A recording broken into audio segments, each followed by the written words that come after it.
Just like any typical leg day, we're starting off with some squats, 8x3. Unfortunately, we know we do with the barbell, but both power racks were taken this time. So next best day, Smith machine squats here. Let's see how we do here. We're supposed to be 8x3 at 70%. So I'm kind of treating it as if I were to do this weight on a barbell. Now I know this bar is like 15 pounds, so it's a little less. But I haven't really squatted on a Smith machine in a long time. So trying to find my positioning where I can get the weight from up on A to B. It's going to take me a couple more sets to figure it out. But besides that, it does the same job. Just different mechanics. I wouldn't say mechanics. Just different load. It's like between free weight is way different than machine weight. So that's the only difference between those two.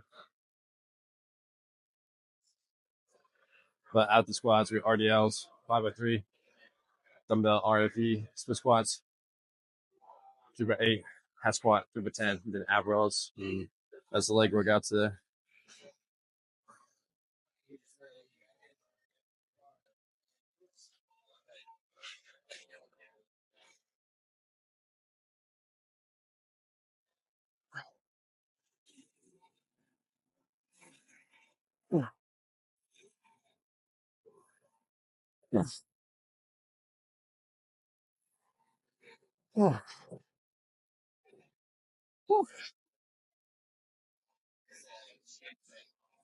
This morning, woke up at 236.5. So like I said, guys, stick to the plan. Keep it simple.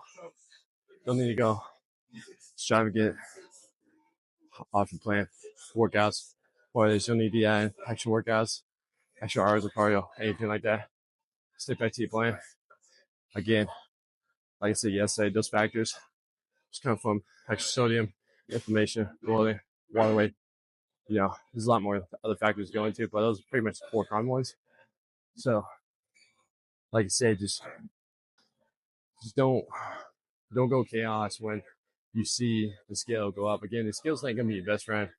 What's gonna be your best friend is your body composition, how you look in the mirror, how does your clothes fit, how's your energy.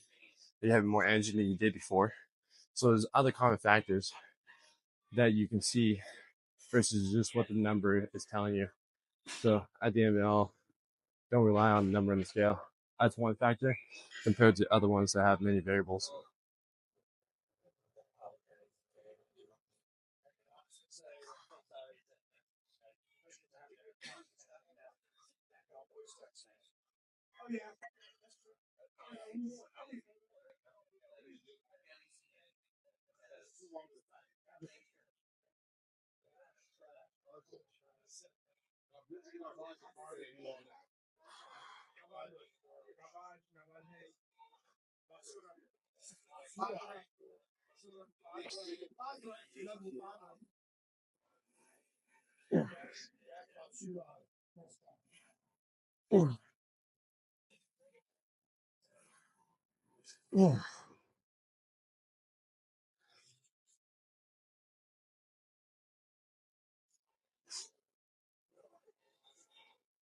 We'll do one more set right here, and we'll go up. But yeah, if you chase a number on the scale, you're losing every time. You're losing every time you chase a number on the scale. Like, I get like you want to be at a certain weight, but again, like as time goes on, you keep being consistent. You're 100% sticking with your nutrition. You're not falling off. You're gonna build muscle over time, so the scale's not gonna move. As you're gonna see your body composition change, you're gonna build muscle at the same time. So sometimes that's why scale is not your best friend, because as you decrease in body fat, increase in muscle, it's just going to even out, right? It's just going to cancel each other out. So again, keep looking at the other factors that go into your journey, whether you're looking good in the mirror, your clothes are feeling better, you have more energy, you gain more confidence, whatever the case is, use those to progress, just not the number.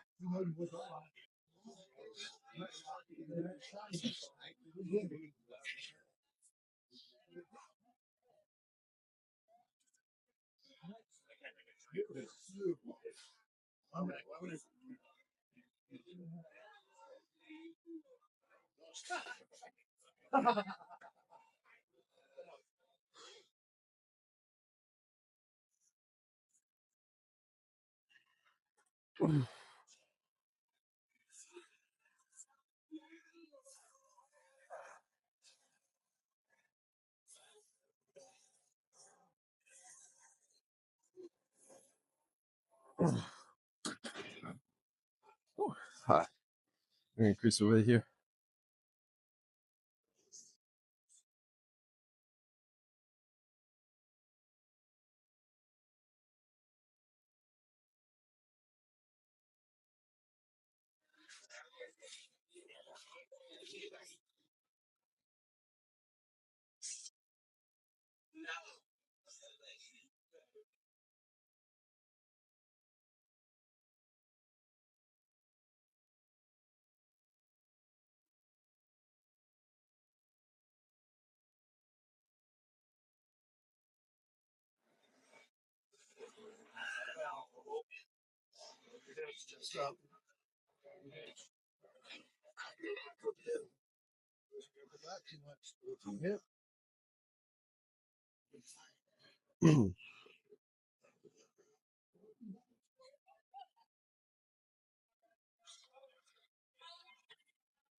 Yeah.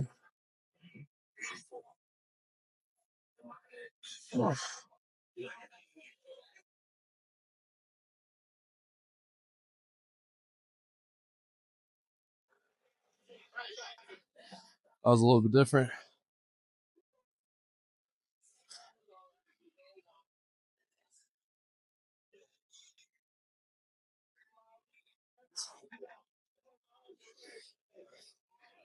That was first set 4 or 3. Roughly 320. But yeah, that's how I kind of just look at things.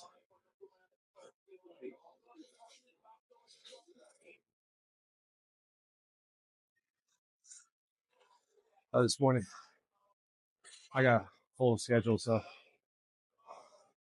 I had to change up my meals earlier this morning.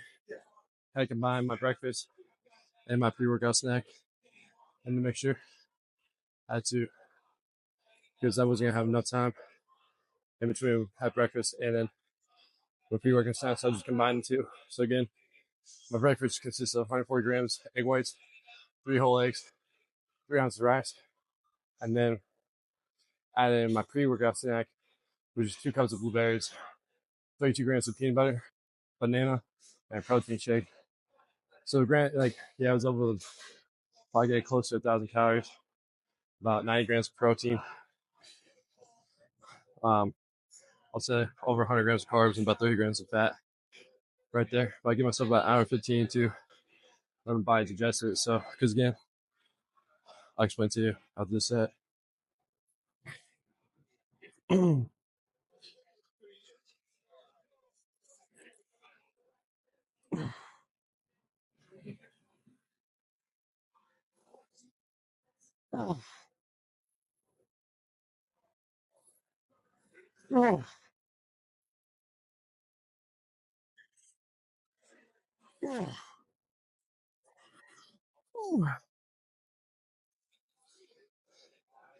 So the way you want to optimize your workouts, especially depending on how your schedule goes for a pre-workout, what I found, again, this is only for me purposely, what I found to be the best is about 30, 45 minutes before my lift.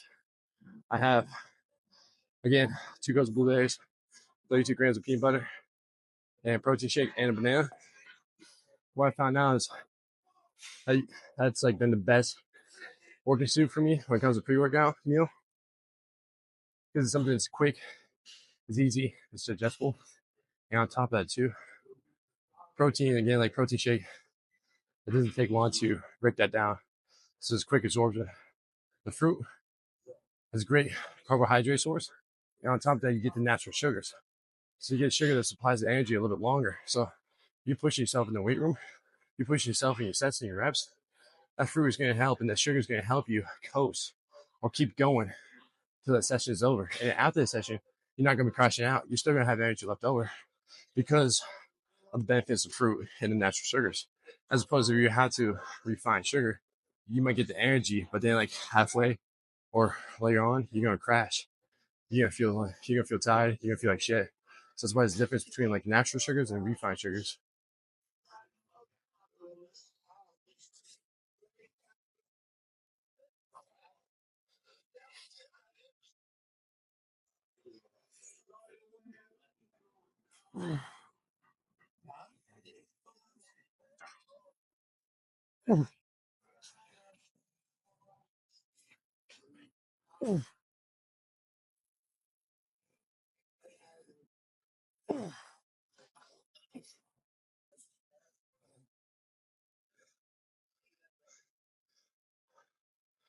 And then with my fats, it's only about 10 to 15 grams fats. You don't want to have enough. You don't want to have a lot of fats going to your workout. And the reason is because your body is gonna be focusing more on breaking that food and the fat down versus working out or push those nutrients into that muscle that you're working. So it's very crucial to kind of time your meal and time your workout around that so you get the most optimal benefit of your performance. So if you haven't struggled getting the most optimal performance in the gym, go, have something that's quick, easy, digestible proteins, protein shake, Greek yogurt, eggs, egg whites, more like egg whites to be honest, but if you have whole eggs, just 1 or 2 whole eggs. Carbohydrate source, again, quick, easy to digest, rice, spring rice, fruit, whatever the case is. And then keep your fats minimum, about 10, no more than 15 grams going into your workout. Because again, what you try and do is try and get fast lasting nutrients to push in that muscle group, but also too, you want to make sure it's pushing during that workout session. You don't want your body focus on breaking that food down. You're not gonna get the most out of it during the training session because your body's focused on that versus what's actually supposed to be working. So, food for thought right there. Like, keep that in mind when you're about to train. Figure out how you time your meals or what you have going into your workout. All right, last one right here.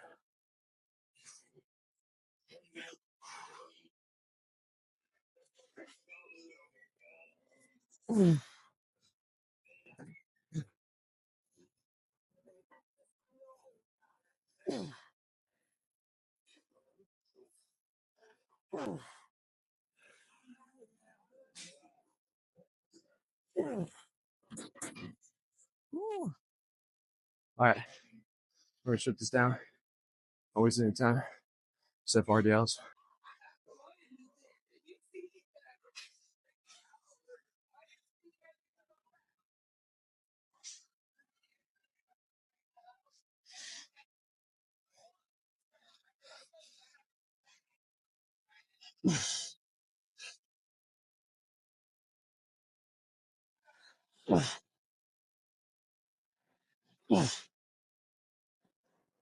All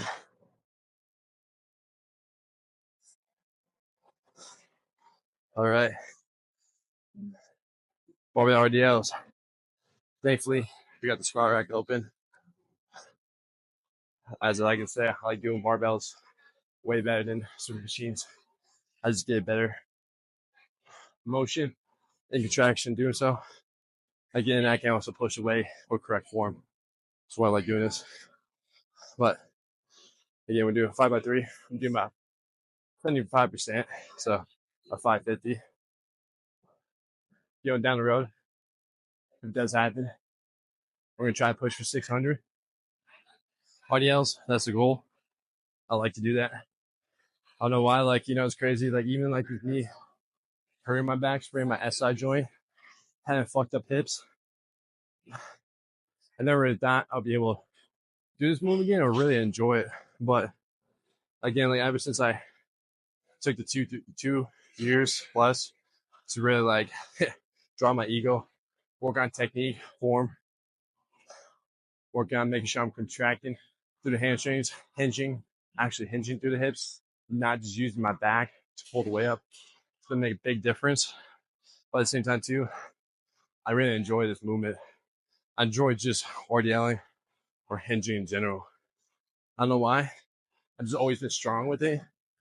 And just want to keep going, see how far I can keep pushing.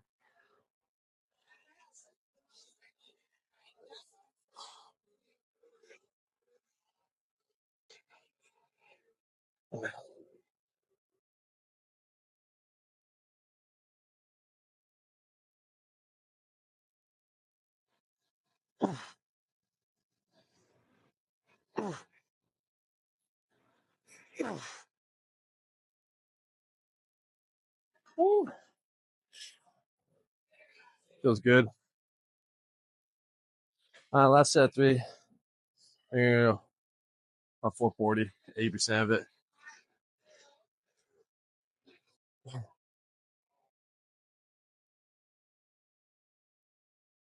Excuse me.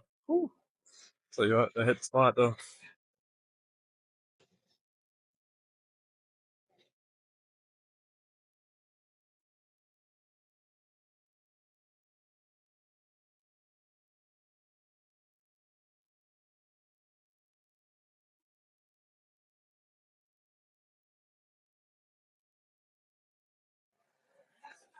But again, if you're scared to do RDLs because you passed history, hey, totally understand.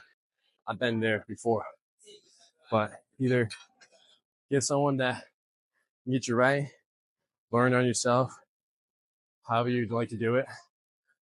And again, just keep teaching yourself. Then you might have to regress to progress. So what I mean by regressing, just start with maybe just doing just a dowel rod stick. No way. Teach yourself how to really push those hips back, drive those hips as far back as you can. Once you feel confident, then maybe go into actually a barbell and just do the bar. Do a little bit of load, same concept, reteaching yourself. And then once you do that, then you can take climbs from that, go to rack pulls, because that will teach you from the bottom position how to drive through the hips. So when you do a rack pull, so the bar's right here, you're in this position. The only thing you really got to do is use your hamstrings and your hips to pull the bar from the rack. So do that for a while. Then once you really, you push weight, you feel strong, you get in the bottom position, then reattempt the barbell again, see how it goes. And there's different ways you can go about it. You just got to find which area you need to regress. And maybe it might not be the actual move itself. Maybe it might be other muscles. It could be your glutes. It could be your actual hamstrings. It could be something else. It could be where like your shoulders are being round forward. So you might have to work on keeping your shoulder blades back. I mean, there's a lot of things to go into it, but you have to diagnose yourself to figure out what you're lacking, strengthen those areas to get this movement down and stronger.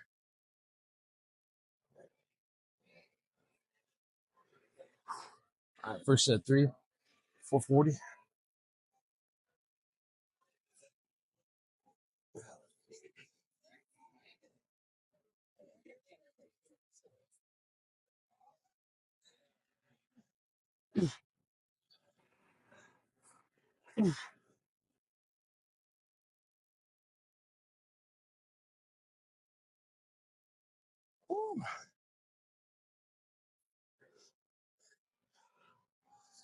Also, too, prior to going into it, I had to, I forgot to mention that your foot placement plays a huge role. And so, what I mean by that, what I mean is, it's almost like you're squatting, right? You try and use a tripod statue of your foot, front of your heel, big toe, and your fifth toe. It's the same concept when you're RDL. You want to do that same component because the reason why, like, then you could feel your low back is because you rock it on your heels. So you push it, you're moving, shifting all your weight and towards the heels, so you're having trouble standing your toe. What you really want to do is you want to ground that big toe in the ground, like you do with squat. So you're not shifting your weight back and forth. The only weight that's shifting is through the hips, not your feet. So that could be another issue that you're having trouble with when it comes to RDL or any hinging.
Yeah, one more set here.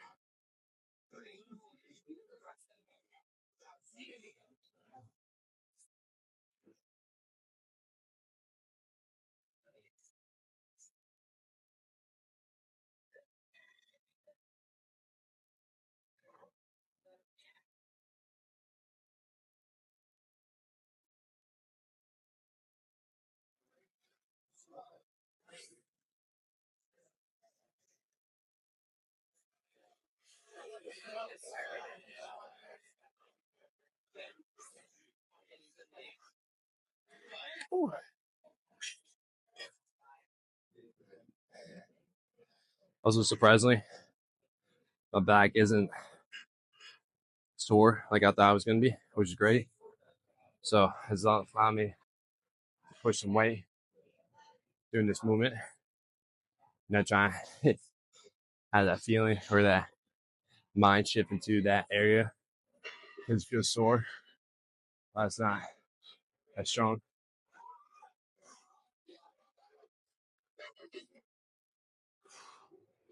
We got 15 seconds. Last set 3 here.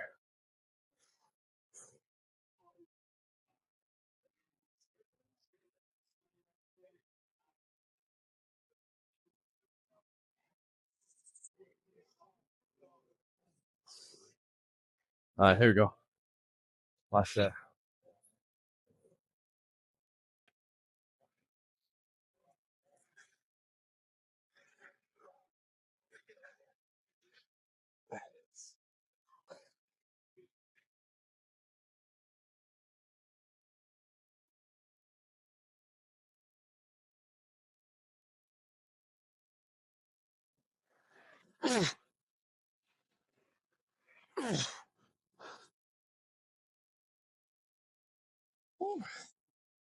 This is like any other. I can waste any time. I should this now. Set up for split squats.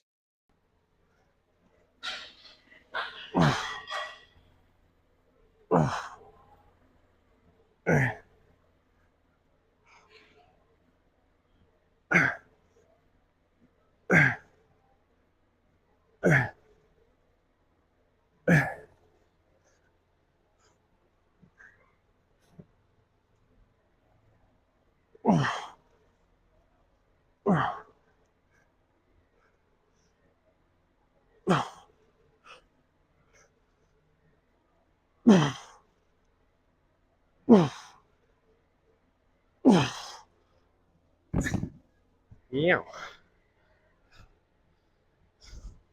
Oh, what? Get something there. All right, on there. That's okay. We'll see how it goes. I like I said, you probably can't really see it clearly, but we got up now. Here for Everly split squat. 3 sets 8. Wasn't so much the weight was giving me an issue.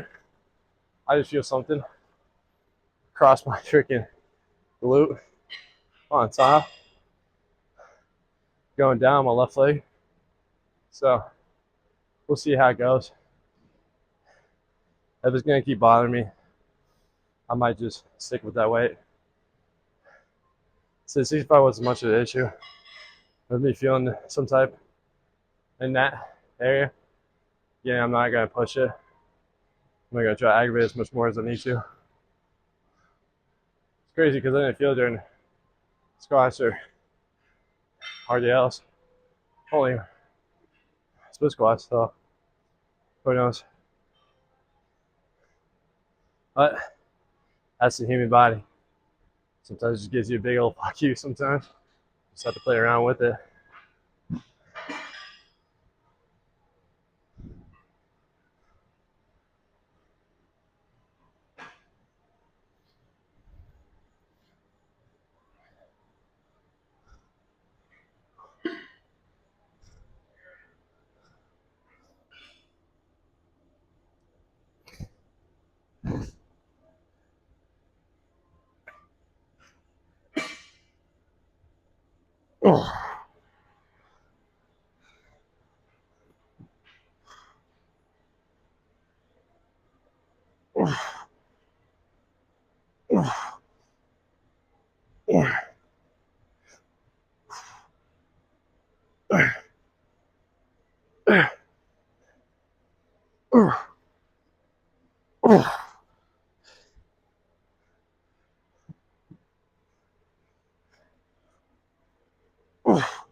Hey.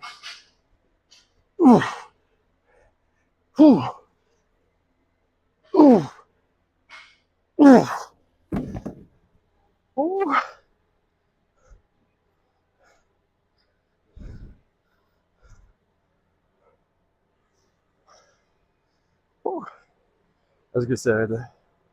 I felt it for sure that time.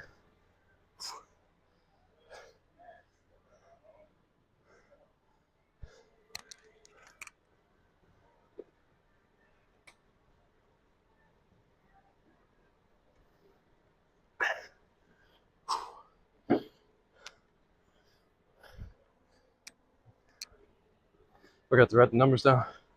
RDL.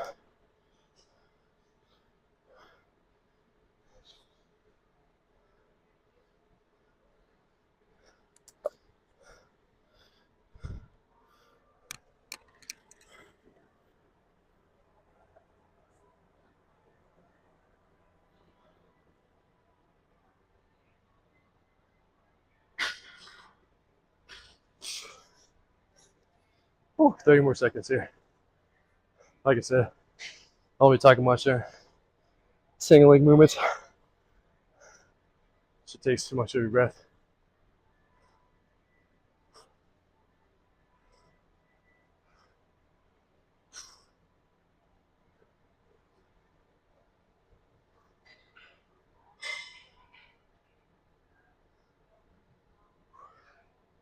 All right, last set here.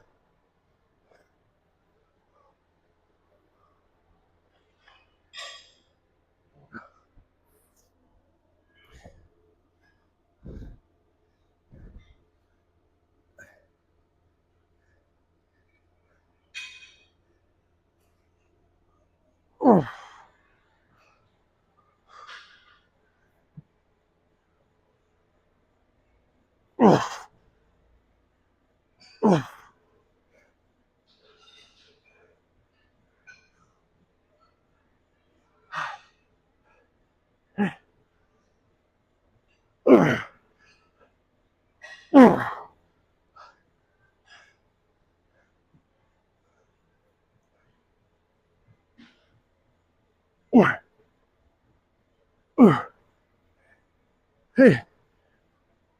Oh. Hey. Oh. Oh. Oh. Oh.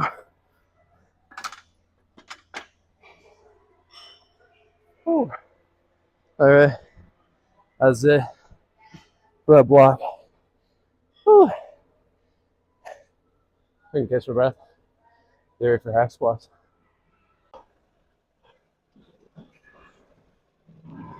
Oh.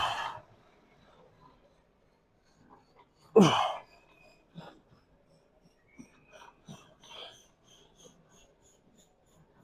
Oh.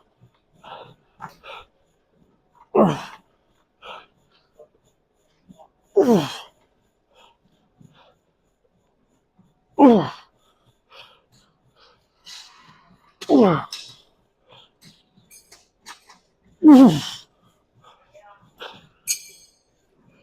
Oh.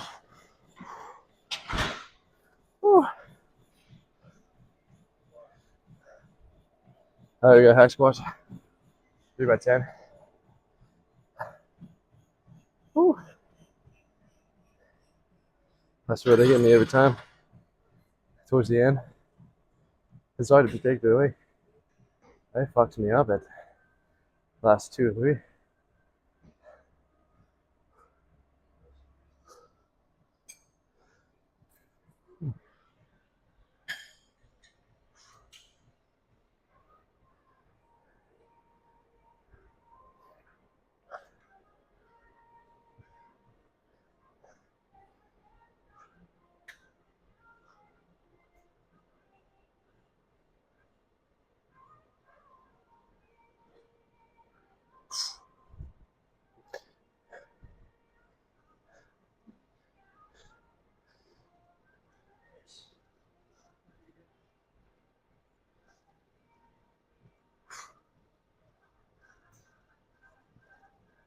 Tell you what, it don't matter if it gets cool outside.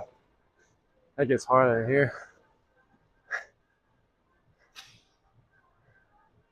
Whew. But I like it though. Yeah. See the uncomfortability.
Oh my god.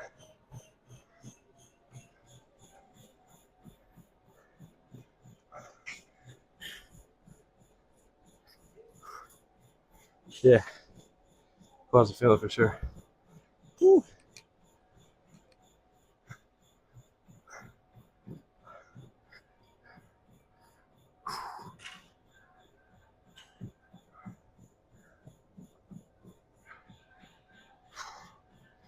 I mean, guys, at the end, I'll make it complicated. Be as simple as possible. Your life is already complicated. Whether it's through your work, your relationships, family, friends, significant other, or just your life in general. It's already complicated and chaotic as it is. So when it comes to your health and finisher, find ways to make it as simple as possible. Don't overcomplicate it. Figure out how many days you like to train. Figure out what foods you like. Figure out how much protein calories you need on a daily basis. Get your steps in, 10K if you can. Make sure you're getting proper hydration, not just water, electrolytes and stuff too. Make sure you're just managing stress recovery to the max. That's gonna be as simple as possible for you too. Now I'm thinking. And find lifts, exercises you like to do. Repeat them over and over. Change the sequence. Change the variation. Change the volume. Do everything you do to make it fun for you, but you can make it simple, and you can see progress.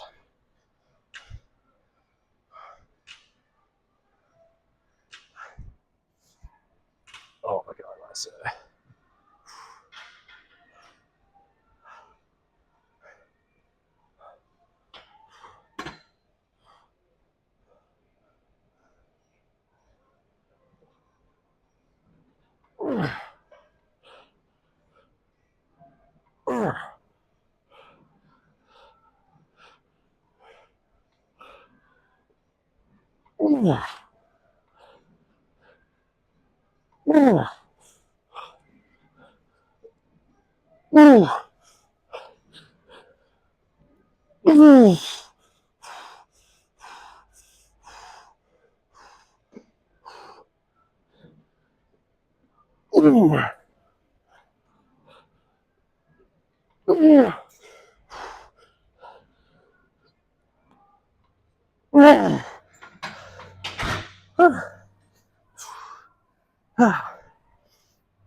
How's it? How's it for ass squats? You guys, hey. As you see, as you're gonna see, I don't make things complicated for myself. I pick maybe 4 or 5 exercises, find good volume, do it over and over again, check my nose, check what's working, what's not. So whatever's not working is easy to tweak, and you just rinse and repeat. At the end of it all, be consistent. So this really comes down to being consistent. Of course, you're gonna have life adversity. You know, of course, there's always gonna be setbacks along your journey. That's all you know. That's part of life. It's just what matters the most is how you go about it. Do you like to have adversity? Take control of your life? Or do you take control of adversity? That's the choice you have to make. So with that being said, shoot this down. Get set for ab roller. Kind of nervous. Haven't done this movement in years. So we'll see how it goes. I might be shaking a lot.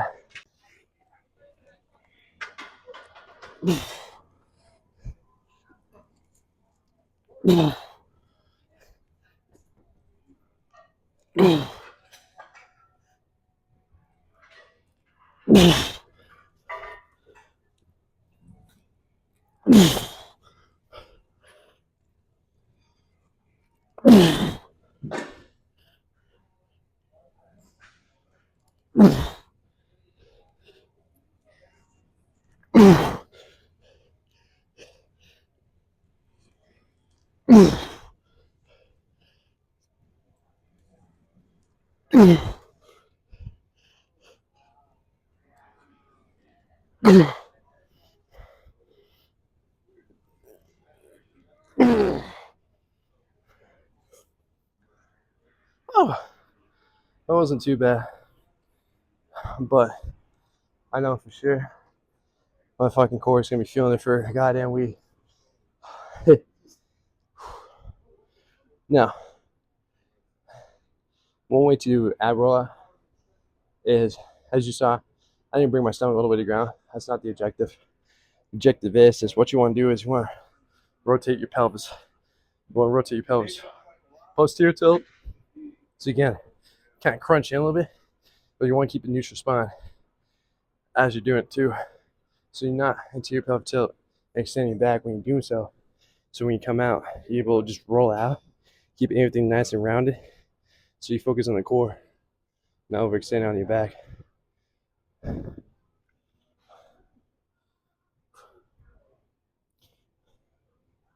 Oh, dude, I can't even sit on the floor. My legs hurt. That's not a comfortable position.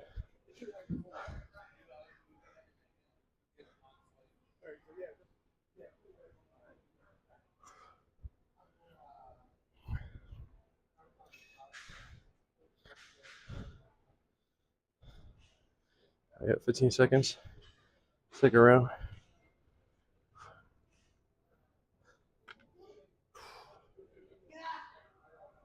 All right, here you go. Second round here.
So, this is my first time to get a stretch ball. Like I said, it's been a while since I've done them. So,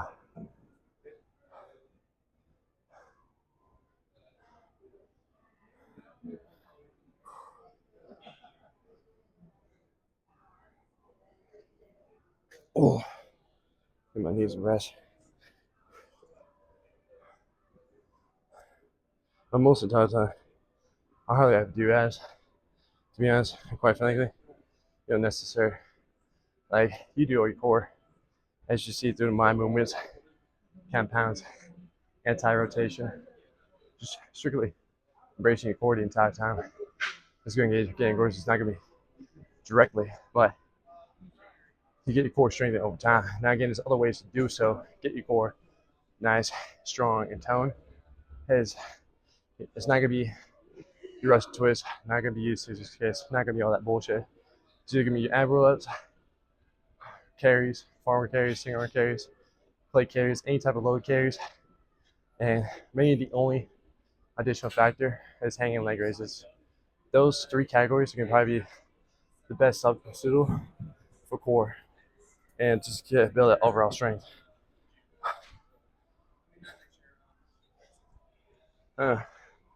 Most of the time, what you see is everybody has a six pack, and then it just depends how much fat you got above it. So it just comes down to it.